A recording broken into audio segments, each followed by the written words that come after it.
Emmanuel Macron est un agent américain mis à la tête de notre pays pour le démanteler.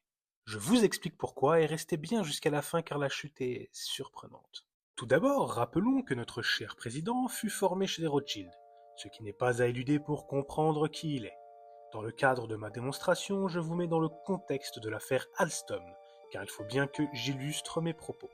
Nous sommes en 2013 et les États-Unis tentent de nous racketter ce fleuron de notre industrie que le monde entier nous envie, en mettant notamment Frédéric Pierucci, un des cadres dirigeants, en prison 2 ans dans une prison de haute sécurité dans l'état de Rhode Island, afin de mettre la pression sur l'industriel. Eh oui, Alstom développe tout simplement la turbine Arabelle qui équipe nos centrales et nos sous-marins nucléaires. Pourquoi donc ne pas voler ce bijou? Après tout, c'est ce qu'ils ont toujours fait partout où ils sont passés. 2014, la vente est actée avec la signature d'Emmanuel Macron, alors ministre de l'économie. Je précise qu'il avait à lui seul le pouvoir d'empêcher cette vente. Vente à hauteur de 12 milliards 350 millions d'euros. À ce stade, l'affaire pue déjà la grosse magouille. Mais là où cela devient plus sombre, c'est Olivier Marleix qui nous l'apprend dans son bouquin.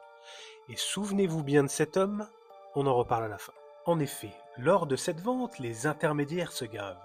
Quelques 500 millions d'euros de commissions pour de sombres avocats et autres cabinets de conseil. Et vous savez où l'on retrouve ces mêmes intermédiaires 2 ans plus tard?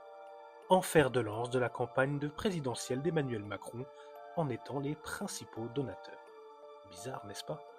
Olivier Marleix, alors député, trouva cela également bizarre au point d'ouvrir une enquête parlementaire dont il présidera la commission et durant laquelle il soupçonnera un système de corruption jamais vu auparavant concernant notre cher président de la République.